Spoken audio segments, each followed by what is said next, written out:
Drew and I kicked off the 104th running of the New York City Veterans Day Parade from atop the red carpet with two of New York City's most prominent veterans turned public servants. Commissioner James Hendon's a great friend of the podcast, a Reserve Army officer, and leads New York City's veterans in the Department of Veteran Services. Commissioner Zach Iscol served as a Marine, went on to found the Headstrong Project, and now serves all New Yorkers leading emergency management. The commissioners show us how to continue our impact post-military service, leading our communities. We're also joined by Nick Angione and Lieutenant General Mike Linnington. Nick's the chairman of United War Veterans Council, the organization charged with producing the parade and bringing 25,000 people to the heart of Manhattan. General Linnington is the CEO of the Wounded Warrior Project and was honored as the 2023 Parade Grand Marshal. Nick breaks down the details of planning and hosting the largest veterans event in the country. General Linnington talks about the value that veterans bring to any organization and how hiring veterans isn't a charity move, it's a business decision. Take a listen or watch as Drew and I navigate our conversations through the motorcycles, the sirens, the marching bands, and the floats. For 104 years, New York City's honored its veterans with a march up Fifth Ave. It's an honor to be a part of it, it's an honor to tell the story, and it's a critical part of the fabric of America.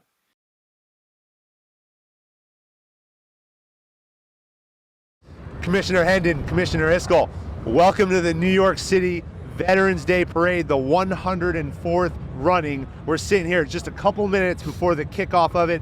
This is Drew Newkirk, all right, one of my good friends here in New York City, works a lot on mental health. He's the co-host for the Veterans Day series. Honored to have him. I'm the handsome one. yeah. I mean, the problem is it's true. So it's sort of for you to say it, See? Stop. I don't have the Wolverine look. So. I got a face for radio, brother. I get it. That's it. Yeah. Good looking too. We got a good looking group here. I've already hijacked this whole thing for you. So all right, get back.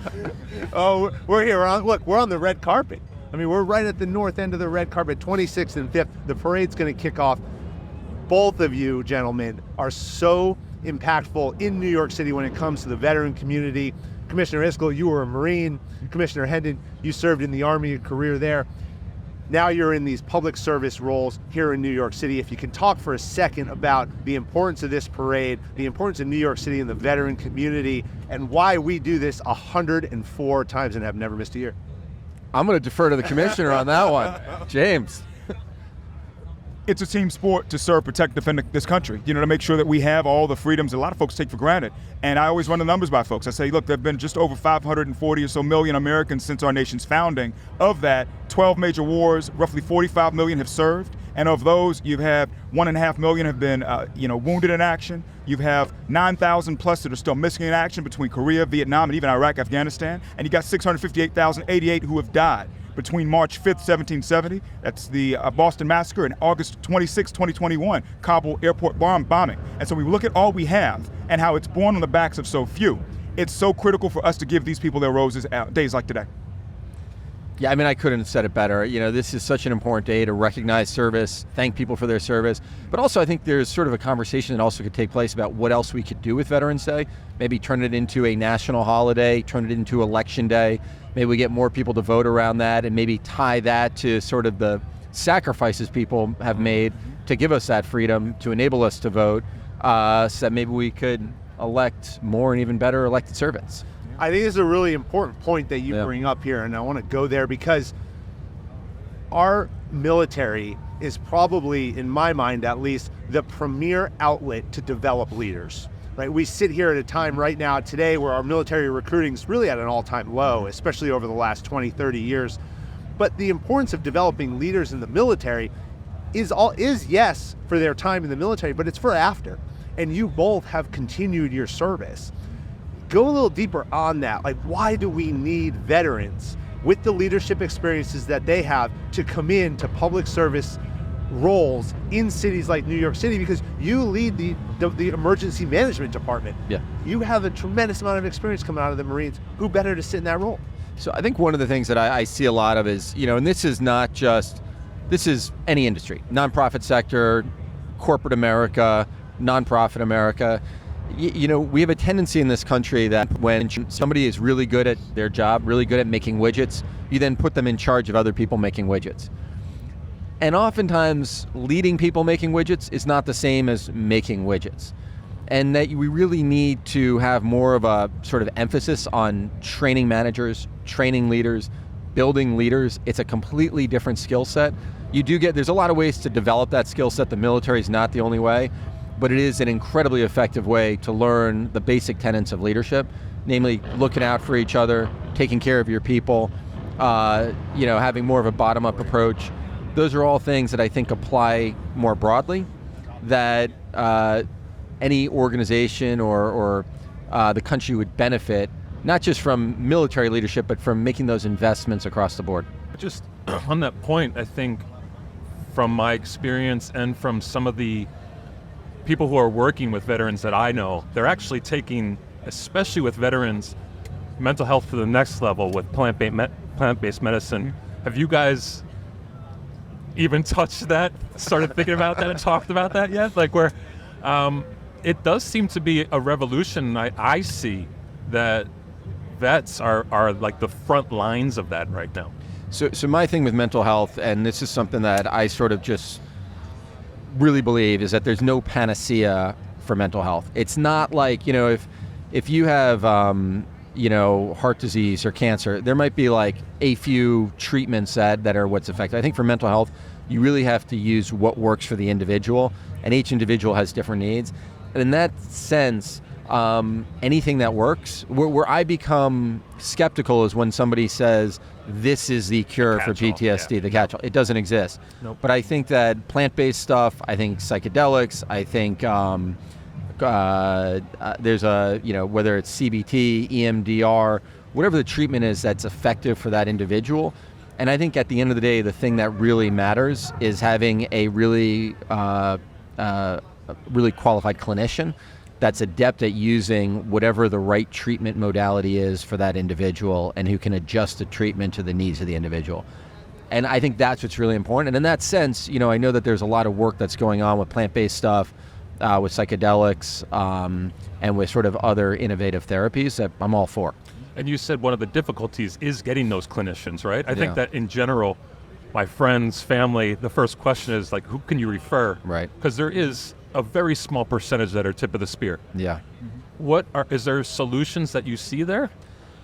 I think we have to have a real attracting those? investment in developing more clinicians, putting people through the career pathways, opening up opportunities for them to get the training and the stuff that they need. The one other thing I just wanted to mention while we were talking about it in terms of sort of alternative forms of therapy, whether it's using different types of drugs, MDMA, psychedelics, et cetera, I think that there is a line between self-medication and doing something as a part of a treatment protocol. 100%. And I think one of the things that you run into with folks is, be like, hey, I heard MDMA is great.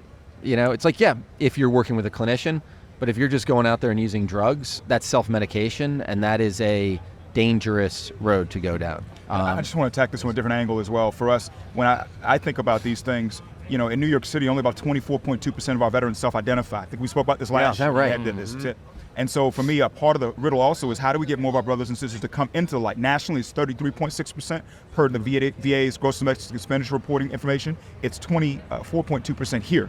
And so how do we get more folks to come into it? So including all the things that were discussed, for us, it's also trying to, get these opportunities down, to democratize opportunities to help our brothers and sisters to the lowest level and get funding, like something tied to New York has the Joseph P. Dwyer Fund. It's money that is given to us that we work as New York City Veteran Services to get out to our veterans groups to create opportunities for folks to come into the light and have wellness activities. And so that's one piece. And then on the science aspect, to add to the portfolio you guys just discussed, we think about New York City being the home of the Columbia Protocol as far as the questions that are asked to someone to try to triage things when they're thinking about suicide, or RTM, treatment, or reversing traumatic memories protocol. It's another thing in the kit bag of things to try to throw at PTSD as far as what works best for folks. And we are trying to socialize amongst our mental health practitioners, how is it that you should best deal with a veteran? So tying in with SAMHSA, the Substance Abuse Mental Health Services Administration, there's something called crisis intercept mapping, where we try to bring in different practitioners in these spaces so that we can kind of get them on the same team so they can be able to best work with our veterans and our military members. Yeah. Wow. Well, my next question for you is going to be, where are we going with it? And you took it away from me. Yeah. Parade's about to kick off. I'm going to lose you in a second because Mayor Adams trumps Fran Racioppi all day long, so we're going to get you over back with him. But what are you looking for today? Looking forward to today? It's just love. For me, it's just when you strip aside all the pomp and circumstance, all the uniforms, all the songs, etc., it's just this outpouring of love to the veteran community. And so I love that. Also, what really excites me on this parade, Fran, Drew, Zach, is when you walk down Fifth Avenue, you see people from all walks of life just saying thank you to our veterans. That's what gets me high. Yeah. I couldn't agree more. And then also, I think, we're both dads. This week, It's the hardest job we have, by the way. It's the hardest job we have, the most important job that we have. You guys can have it. I'll stay a single guy down. Ladies, the single guy here, best-looking guy within the group. Yeah. And you're I was joking about the handsome thing, but I am the most eligible. Also into mental health, so sensitive and strong. Making the pitch here for you, Drew.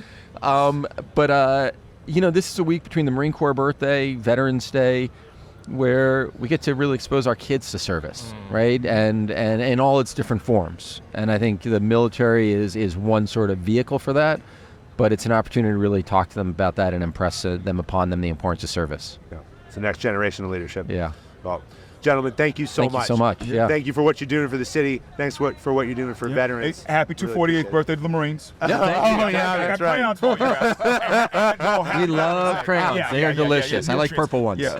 Happy Veterans Day. All right, thanks so much. Thanks so much. you. Yeah, great to see you guys. So Nick Angione is here. So he is the chairman of the United War Veterans Council, the host and the producer of the New York City Veterans Day Parade. Nick, Yes. so glad you just stopped by. I wanted you to come and see us. Absolutely. I ran into you earlier. Mark's going to join us later. Yeah. But let's talk about the 104th running. You got it. Where are we at?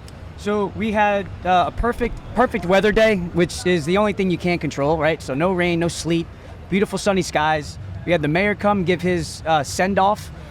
Spoke really well, so passionately and eloquently. We got about 20 to 25,000 folks that are going to move. Yeah. It's a little thing we do every year, for the veterans. We try to put something together, and so we just started. So we're about maybe 40 minutes in. Off without a hitch. Everybody's happy.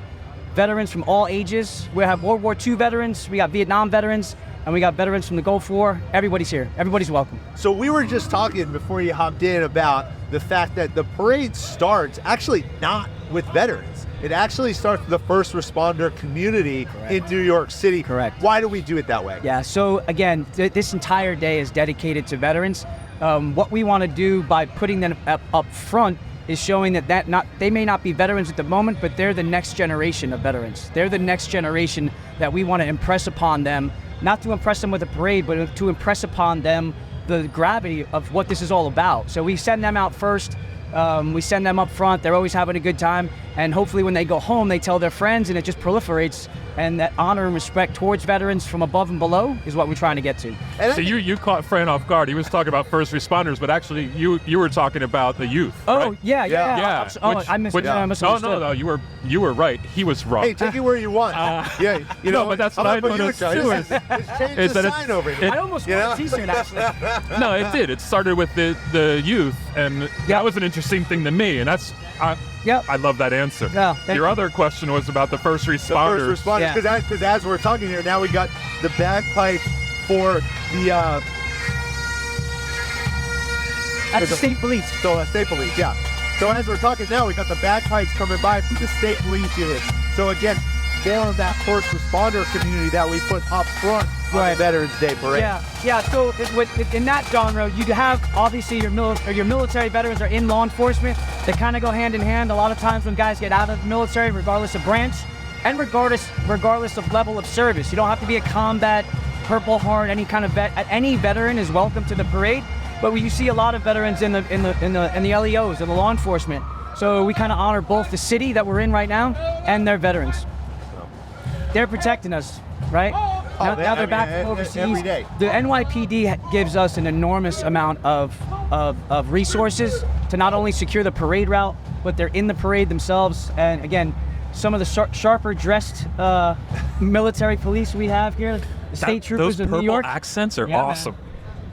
So I'm curious because I'm a therapist. Okay. I'm also a guy that likes to get into people's heads. So you led with beard, right? Which I love. You may not want to get in this little parade. I do. So you're running the parade. Yes, sir. What intrigued you and pulled you towards? I mean, a parade is a thing we grow up with. There's such a tradition to sitting on the side, remembering as a kid all these, especially the lights of the police cars. What about you and your personality drew you to this? Yeah, so that's an interesting question, right? Because the reality is, it wasn't the catalyst of why I'm here. Wasn't the parade. The catalyst of why I got involved with the United War Veterans Council was the health and wellness program that we produce. We have a health and wellness program that we do every week, basically. So it's not about like a once a year thing or a once a month thing. Our goal was to try to get folks that were either in basements, not having a good time in their own head, needed to get outside. So that was the catalyst for me. And then when I realized that the United War Veterans Council does run the largest Veterans Day parade in the entire nation, that's where the 12-year-old boy came out in me. So that was the lights and the fire trucks, and I get to wear a sash. Yeah. Basically run up and down. On you, by the way. Oh, you were a sash in my front. I mean, that's the answer to that question is the catalyst was service. And then this was just like, wow, this is the bling. This is a lot of fun. Yeah. The preparation of this is kind of daunting when you think about it. We are a not-for-profit, right? But we don't have tons of people. We have an unpaid board that I'm the chair of, but then we have only 4 executive members, Mark Otto being the president and executive director. He's only got 3 or 4 people under him, and one of those is actually not paid. So I mean, it really is a passion of everybody. They put this thing together, and now once we get it off, it's kind of autopilot. So now we can play again, Yeah. I want to give a shout out, because you brought it up, to your team. Yeah. Right, and I'm fortunate, we said it a lot, I say it a lot, that you and I came into United War Veterans Council at the same time. Yep. I had the opportunity to serve as the treasurer for a couple of years, and you were elevated from your board role into the chairman role after we had some Doug good times McGowan. together too. We absolutely did. We continue to do so. Absolutely. And continue to support UWBC, continue to support the parade is something that's really important to me, the Jedburgh Podcast, and everything that we're doing. But Ryan Haig. Yes. Is the absolute man, and has been for many years in the production of this parade. Yeah. You talk about a small team. Yeah. That's in many respects there are a lot of people who support Ryan. Right. But at the end of the day, this he's is a tip the of the spear, Ryan man. Haig show. Yeah, he is a tip of the spear.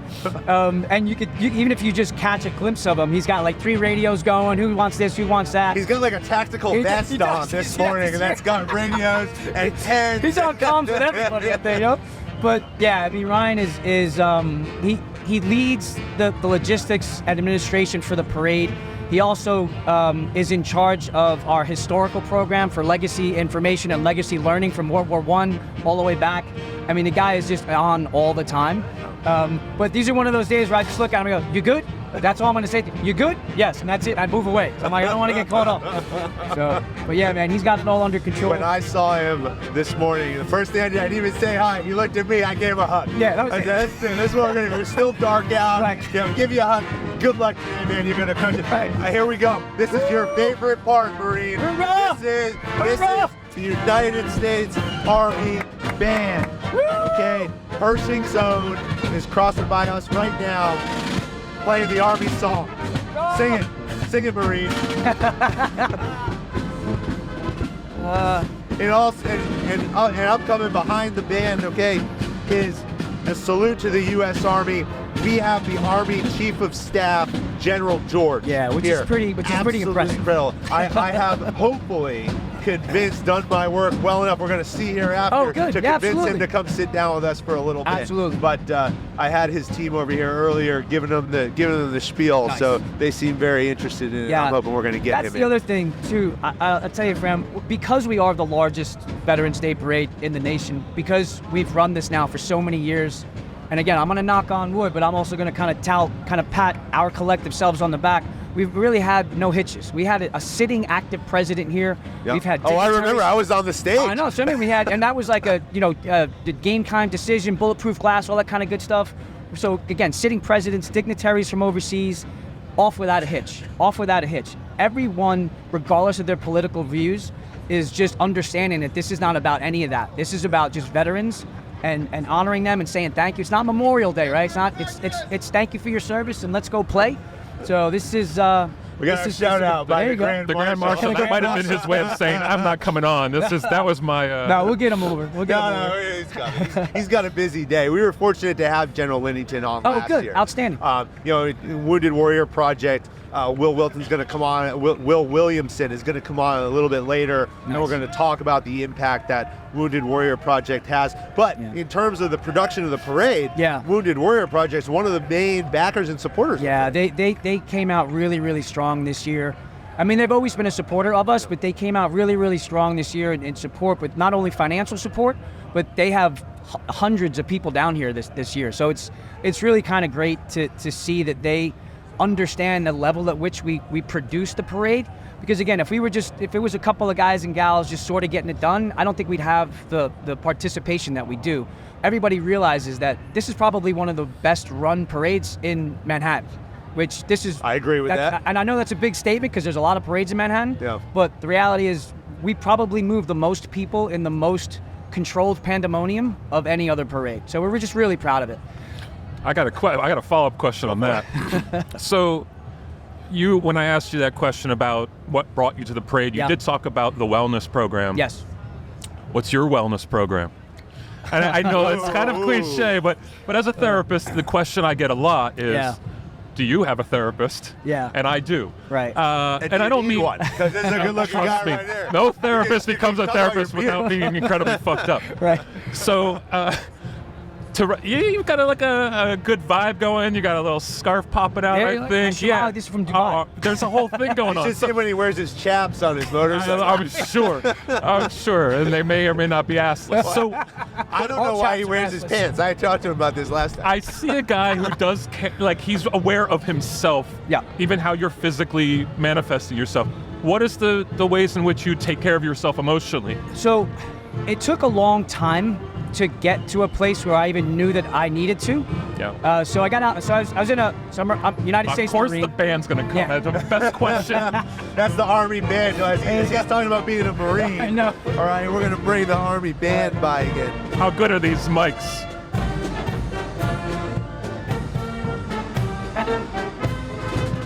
Yeah, man.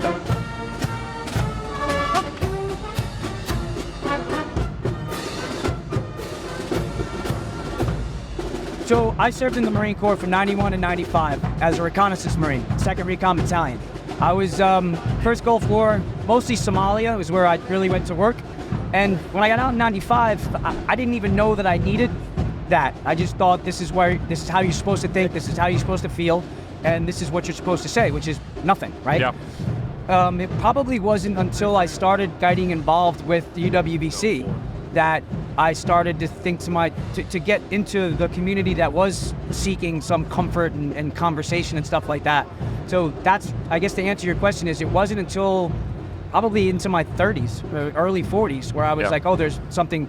It doesn't have to be this way. Like it doesn't have. We don't have to hold on to these things. So that for me was the catalyst when I got involved in the UWVC, got involved in that health and wellness program. Another organization that I was involved with before, or in kind of parallel, was Team RWB, another organization that does great work with veterans, not only just veterans, but veteran supporters and stuff like that. So that was my catalyst. But I would like to say that I think the military is doing a better job in letting people know when they get out, when they EAS, that hey, it's not like thanks for service, here's a kick in the ass and figure it out.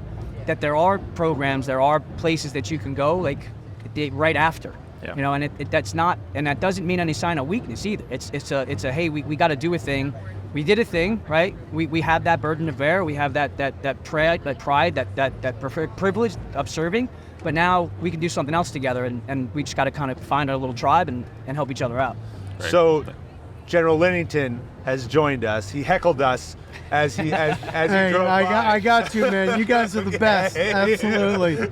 Thanks for coming in for the second year in a row, sir. Amazing to have you back. When you drove by, we started talking about the Wounded Warrior Project. We started talking about their support to the parade. And as Nick was just mentioning, the support that they provide to veterans through their transition in so many different ways. Unlike last year, though, where you were a spectator and a supporter, you're the Grand Marshal this year. Talk for a second, sir, about being the Grand Marshal and what that means. Well, as I said over at the plaza when we laid the wreath this morning, I mean, there's 16 plus million veterans across the country. I'm representing them. I mean, it's a huge thrill for me to be the Grand Marshal, don't get me wrong, but today's not about me. It's about, the 16 million that have said, take me when their country needed them most. And it's really about the 2 million serving today in all the branches, active guard and reserve around the world. As you heard the chief say this morning, we got 150,000 soldiers alone deployed around the world right now. And they're in harm's way, so as we celebrate on Veterans Day, we think about them. And we got incredible veterans. We should never forget what our veterans have done for our country. And for the young people out there that listen to your podcast, they ought to really consider military service. It's a calling and it's a way of life, and you just learn it. You learn about yourself and you learn leadership. You learn everything. It's really a great thing. I want to ask you about developing leaders from day one. This year I've spent a lot of time talking about the fact that the military, the Army specifically, a little bit the Marines, okay, but the Marine Corps recruiting is absolutely awesome. The best. It's the Blues. Yeah, the best. It's the Blues. But we talk about developing leaders from day one, and great organizations do that, and that's why I think organizations like the Army get it right. Because from when you go into a recruiting station, we're saying you are a leader. You were a leader from that moment on. We're not saying, when you're a sergeant, now you're a leader, because we got to be able to empower people to make decisions. Talk about leadership from day one and how that builds great organizations and why the Army is the best at that. Yeah, at the end of the day, you look at what the Army and all of our military services have done the last 20 years in particular in an asymmetric battlefield. You can't wait to be told what to do. Right? You got to understand your commander's intent, your boss's intent. And then you got to be able to act when it's time to act. And, it's Fallout 1. We've always practiced Fallout 1 drill. And, Mission Command is all about empowering those from the top to the bottom to understand the outcomes you're trying to achieve, and then just turn them loose, right? We have chain of command, but in an asymmetric battlefield, the individual initiative of the service member is what matters most. And you're right, it does start that first contact with your recruiter at the MEP station or the recruiting station, getting off the bus with your drill sergeant. Everybody remembers their drill sergeant's voice. Quietly motivating you. Motivating you, right? Showing you a lot of respect. And then it's about values. At the end of the day, it's about leadership and values. And if you come into the military with the wrong value system, I guarantee you leave with a different set of values, right? It's not about you, it's about the team. And it's about doing whatever's asked of you when times are most difficult. I think it's really important too when we talk about the leadership that's developed is that the military is developing leaders for their time in service, but there's almost a more important part of that leadership of when veterans transition. Yeah. We had Commissioner Hendon in here and we had Commissioner Iscol in here a little bit ago, two veterans who are now serving New York City and taking all the leadership that they learned and bringing it to society. We need our veterans to get out and lead society because that's such a part of our culture. Think about the book 1776 by David McCullough, where those were farmers who served and went back and then built this country. Yeah. I've done probably a half a dozen events this week alone with corporate leaders that are thirsting for military service members to join their organizations. They need that leadership. You can have the best schooling and training in the world.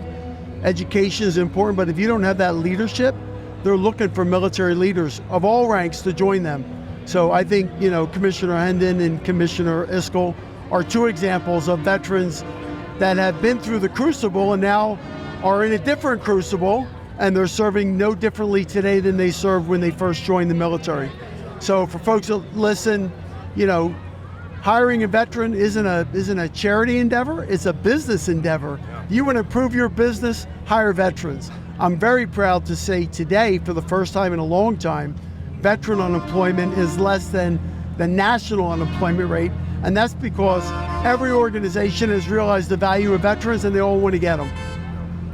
I want to touch on something you had said earlier about if you go into, where's the Army or military in general, if you don't have the right morals, right principles, you're going to come out with a better set of them. And absolutely. I think that's really something to proliferate out to the whole nation, whether it's the military side or not. You can come from a broken family, you can come from a single mom, you can come from orphan without the correct parents. And if you're kind of lost and you know you have a passion to serve, once you get into the military, they'll you will almost naturally gain that respect of self, self-confidence, 100%. camaraderie for others, team set mentality. That's what businesses want. They don't want rogue, recon Marines jumping out there and doing the thing, whether not in tune with the ultimate command. Yes, I was a recon Marine, so I had to throw that one in there. But the idea that you're going to come from a macro approach to life to you're going to join the military, and now you're going to have a single point of focus, and you could dial in. You get the skills, you get the camaraderie. That's a lot of. I think that should be impressed upon people. You guys are parked right in the fight here. This is great. We got the best spot in the house. I mean, we're watching every year. You guys are right here. Well, anyway, hey, I got to run. I got Grand Marshal. I got to prep. How's my wave? Am I doing it right? You're doing well. Your arm's going to be sore by the end of the day. We're just happy you were able to fit in here. You're a very tall man. Listen, thank you for what you guys do, man. And just continuing to inspire people all over the world, all over the country, certainly about what veterans bring to the table. It means a lot. And I would tell you, with what's going on in the world right now, the next one's coming, and we need young people willing to serve, and great respect for those that are in uniform today. So thanks for having me on. Thanks for joining us. Have a great day. Great day. Thank you. Take care. Thanks, Rob. Thank you.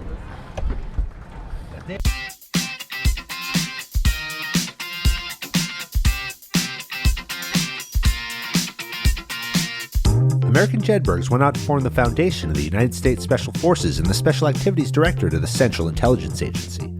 Thanks for listening to the Jedburgh Podcast. I'm your creator and host, Fran Racioppi.